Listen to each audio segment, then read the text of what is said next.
Welcome to The Know. I'm Brian. And I'm Eric. Guys, the results are in. Box office analysts are calling it. Solo, a Star Wars story, is going to be the first live-action Star Wars movie to lose money at the box office. We never thought we'd get here. Here we are. Yeah, the Han Solo origin story is shaping up to be an historic bomb, at least for the Star Wars franchise. And some are wondering what that could mean for the future of Star Wars movies, but we'll get to that in a second. Yeah, not good, I don't think. But all right, let's dig into the numbers first, see how bad it was. Yeah, so this comes after the film's disappointing second weekend numbers.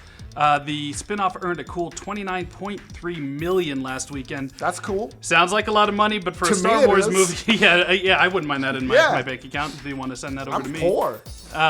Elon Musk, are you listening? Yeah. But the problem is that represents a 65% drop. Oh, that's not good. And that's not unheard of for summer blockbusters. In fact, it's quite common now for that big of a drop-off, but in this case, it's particularly deadly. Yeah, apparently the problem was Solo opened up well below expectations to begin with, and so it's essentially starting at a deficit, so its only hope was for strong word of mouth to bring in more people to the theaters on its second weekend. That didn't happen. Now, not only is the film struggling in the U.S., it's not faring very well internationally either, which is a problem because that's where most movies make their money. This is overseas. Right. It's not performing up to Star Wars standards, and China flat out does not give a shit about it, which is another huge hit right in Disney's money box. Yeah, and China's like one of the biggest territories, right? So when they like something, they really like it. One of the reasons stuff like Transformers, Fast and the Furious franchises are so profitable is because they were massive hits in China, and even movies that don't do well in the US, like Ready Player One and Pacific Rim, can be saved by the box office in China. Apparently, it's not the case now. Yeah, it's not happening. Right now, Solo sits at only $264.3 million, which is, again, a lot of money, but it's underwhelming compared to every other modern Star Wars film. Especially when you consider the reported budget was more than The Force Awakens due to the infamous removal of Phil Lord and Chris Miller as directors, and the fact that they needed to reshoot about 70% of the movie. That'll do it. Yeah, that'll throw a little bit extra in there. That means they made the movie and then almost made it again. That's expensive. It's very expensive. Yeah, so how much did it cost? Well, Variety lists the budget at $250 million, but that's likely before any money was spent on advertising, which means Disney's total spend is probably between $300 and $350 million for this movie. So that puts all this in perspective. Yeah, that's a whole hill they have to climb there. Right. And you also have to remember that Disney doesn't get every penny of the box office either. Dang. Now, the ticket money is split with theaters. Different franchises strike different deals. But typically, the rule of thumb is that it's a 50-50 split. Okay. I used to work in a movie theater. I didn't see shit. Yeah, I know. Me too. Anything. They didn't give nothing to the concession guys. We got free Rico's cheddar cheese. That was it. Actually, we had to steal that. All right, now Star Wars might be different because theater owners want those films in their theater. So we've heard of deals where the split is more like 70-30 in favor of the studios. But even assuming that that's the deal they made, they're still nowhere close to breaking even on Solo, at least in terms of box office, which is that matters. Yeah, it matters, but it doesn't matter completely, at least for Star Wars. Right. I mean, Star Wars is all about the merchandising, Good right? point. Yep. And that adds up to some serious money.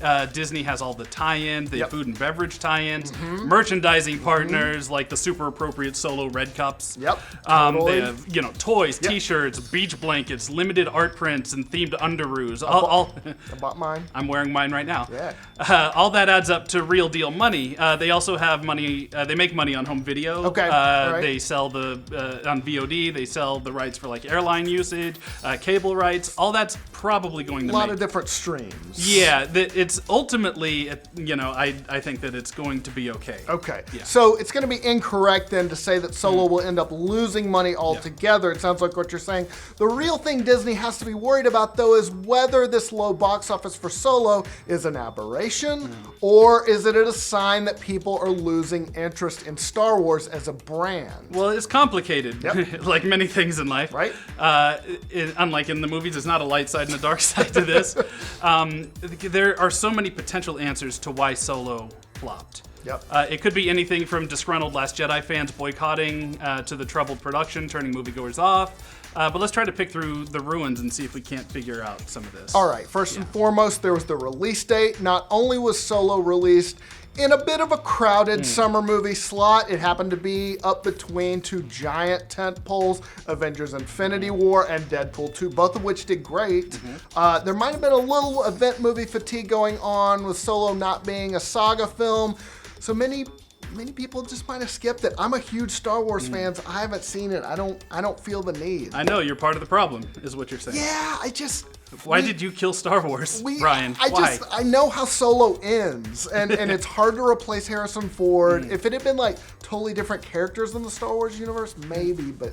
Well, see, I mean, you hit on a point. That's an aspect that shouldn't be ignored, is these movies were designed to stand off on their own and not be connected at all to the main arc of the main saga films. And that might be backfiring on Lucasfilm a little bit here, I think.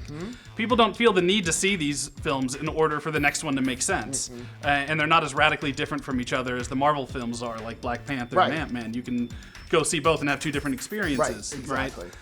So that makes the Star Wars stories a little bit more disposable, I think. Yeah, and as fun as Solo is, it's still just backstory being filled in. In this day and age of serialized storytelling being so popular, that could just be a mistake. Yeah, that's definitely a part of it. It's also something to consider is that The Last Jedi had only been released 5 months before. And this is the first time 2 Star Wars movies came out in a year. Yeah. Remember, way back in the day, it used to be 3 years before we'd get a new Star Wars. Or decades. Yeah. Not to mention that a very vocal segment of the Star Wars fan base felt burnt by the new direction The Last Jedi was going in, and that might have had an impact on box office as well. Yeah, it's controversial. I mean, some people did not like The Last Jedi. And as mentioned earlier, there were people threatening to boycott any and all Disney Star Wars films because, like you said, they didn't like The Last Jedi.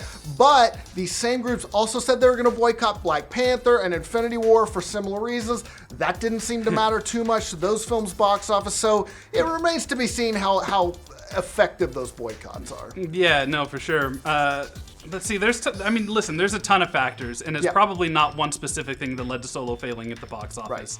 It's probably a combination of all the things that we just talked about, and maybe some stuff we didn't even consider. No, we got everything. Oh yeah, no, we're really good at this. At the end of the day, it's doubtful Solo underperforming, though, is changing much at Lucasfilm. Not the end of the world yet. I mean, they're still moving full speed ahead on Episode 9 with J.J. Abrams, and as far as we know, still going strong on both Rian Johnson's original trilogy and the film series from D.B. Weiss and David Benioff from Game of Thrones. Yeah, and on the TV side of things, they're going strong too. Like they're pursuing new animated shows like Star Wars Resistance from Rebels' Dave Filoni. Oh, that was good. Everybody loves Rebels.